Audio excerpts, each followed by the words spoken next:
Well, at Grand Illusions, you know, we like to suspend time. I thought I'd bring along my cutlery collection, and those are all knives and forks and spoons, and here they are. But a more bizarre collection of strange things you've ever seen I've been collecting over the years. Starting with the very first one I picked up back in the 70s or 60s, was this one here. It came from a magician, I think it was. It does that. It's a trick one. When you pick it up, it suddenly, oops, it's got a little hinge in it. I've never actually used it. It's too flimsy, but a nice one because it's so unexpected when it does that. And also, at the same time, I picked up one of these knives, which looks as though it's quite normal. But when you try to cutting with it, I'll try cutting my sleeve, look what happens. I push down, it's got a hinge in it, so it's not allowing you to actually put any pressure in to cut up the piece of bread or the butter or whatever it is, or the sausages. You can't cut because as you're pushing down, it's doing that. So those are both joke items to catch people out thinking they're picking up what looks like normal cutlery and finding it's not. Then there's another genre of humour which I picked up in 1980, I think it was, this one here. It's for, would you believe, spaghetti? Dip it in, it all hangs down, white, long strings of spaghetti. Turn the handle like that, nice and slow, nice and slow, nice and slow, till it's gathered into a little ball and pop it in your mouth. And then dip it in for another one.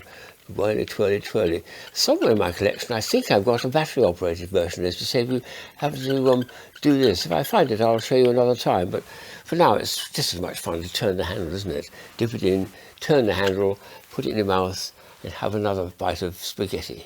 If you go forward quite a few more years to quite recently, I picked up this one here, Twisteller they call it, which is actually meant for the same purpose. I've never tried this, but you dip it into a bowl of spaghetti, it all hangs down like that, and you twiddle, twiddle, twiddle, twiddle, twiddle, twiddle, twiddle, twiddle, twiddle, and pop it in your mouth. And it gathers it up very efficiently due to the geometry of that curious blade. It's cute, so I must try it sometime with really long spaghetti and see if it works. And then we have two which are very similar, but they're a bit of fun, these. If you're sitting opposite someone at a dinner table, you quite fancy a bit of their something or other. Well, you don't need to lean too far. You need to first of all, it's telescopic, of course. Then you dip into it and pull it up and say, yes, that looks very nice. Can I and try it? So it's telescopic. And then if you like the look of their soup and you want to taste their soup, yes, well, of course, you don't need to lean too far because it's telescopic as well. You lean right over like that, hold it nice and steady and bring it to your delicious soup you've got. I hope mine is just as good, you say, or something like that. There's another one here I picked up in Germany all those years ago, but I can't think what the purpose was. I mean, I've certainly tried tying knots in my handkerchief to remind me of something, or to jog my memory. But this one, they've done it with a cutlery. My goodness, they've probably done it with machines, but if you can imagine a person actually twisting that and making that, it would be a remarkable thing. It's, or perhaps there's some German joke to do with a knot in a spoon, a knot in a spoon. Whatever it is, it's quite fun to serve it up with ordinary spoons and see if people can cope with it without having to laugh too much, because it's such a bizarre shape. Very strange.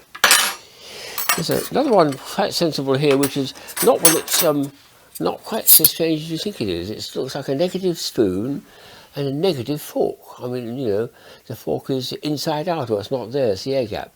In fact, these are perfectly good salad servers. You hold it in your hands like that. You've got to be a little bit lifty with your fat fingers and dip it into the salad, lift it up and put it on your plate. Dip it into the salad, lift it up and put it on your plate. There's a tomato, dip it in and put it in your plate. So nice salad servers, providing you're fairly adept with your fingers at doing it, because it hasn't got any fulcrum there. So, but a nice design. It's very, very intelligent to make something that's quirky and something to talk about, isn't it? Then they have a bit of fun sometimes, something we had in the shop a few years ago. This is very bizarre because it's a fork and a spoon, but you can't use them because unless you do that and then you do that with the spoon, you're supposed to separate them. And it's the old bent nails thing. So if you try to separate them the normal way, that's no good, it won't come out. What you've got to learn to do is grasp the other end like that, and then do that twisty-turny, and then they come out like that. Oof, at last I can use them, with a fork, and then put them back again and see if a guest can do just as well when they're playing around with it. So a lovely little joke version of cutlery. I like that very much. There's an extraordinary one here which I've yet to use, but we'll have a go with this. It's a butter knife, so one like which I've never seen before. It's got a sharp edge here for cutting through the butter if it's very hard. But then it's got these funny little holes here. What are they for? Very strange, this. Here's a slab of butter. And if I want to cut it, if I want to make it perform, I have to push it into the butter like that quite hard and slowly pull it backwards. And it comes out in long, long strands like that. Isn't that beautiful? Oh, look at that. Isn't that attractive? Very, very nice idea. So a lovely way of serving up butter which is very delicately shredded.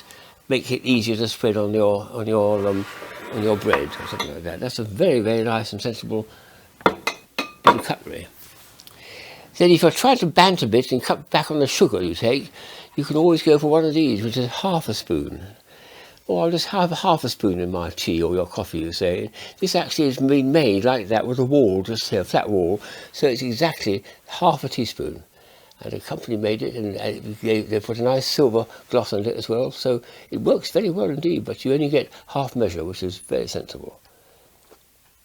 And then I came across one which I thought was similar, but it was even for people wanting to bant very badly. If I put that into a bowl of sugar, I would probably get a tiny little bit of sugar and a little rim round the outside. I would get about 1/10 of a spoonful of sugar on that and put it in my mouth or in a coffee or something. In fact, it's got a more pragmatic use, this is a perfectly sensible idea. The idea is you're supposed to use it for fishing out boiling eggs in a pan when you want to take out one and there's perhaps several other people's eggs and you want to have a soft boiled one. So you put it into a pan of water. I've got a jokey one here just for a bit of fun, and I pull that out like that. The point is, if you're putting an ordinary spoon inside, the spoon is going to collect hot water which might scald you. This one won't collect water because it's all dripping down to that large hole in the middle like that. So it helps you to take spoon with eggs, boiling very hot eggs, out and put it straight into your egg cup. It's a very sensible way of doing it, but it's extraordinary to see that hole, isn't it? I can... This is what the cutler saw, what the butler saw, I think. It's a bit of fun anyway. But it's a sensible use for it. I think it's something that's very nice. And then we've got ones over here, which we've had on the website a long time ago. And I love these very much indeed. They're spoons. The first one I came across was made in Essen in Germany, which is amazing. It looks like that. It's actually very nicely silvered as well. And when you put it in some water, which is hot water, incidentally, not cold, this is what happens. Watch. Out it comes like that. It's bent in half almost. And then if you put it into cold water, which is this one here, you can straighten it and do it again. You mustn't straighten it when it's hot, because nitinol metal doesn't like to change shape when it's the wrong temperature. Put it into the thing, it instantly goes like that. Extraordinary. Some years later, when we couldn't get any more out of Essen, we came across a Dutch craftsman who let us do the same thing. A bit more realistic here, because the actual bit of nitinol is now a little, it's not just a wire, it's actually a little thin blade of itself. So that also bends when it's in hot water. So let's put it in, and yes, it's got a nice bend to it.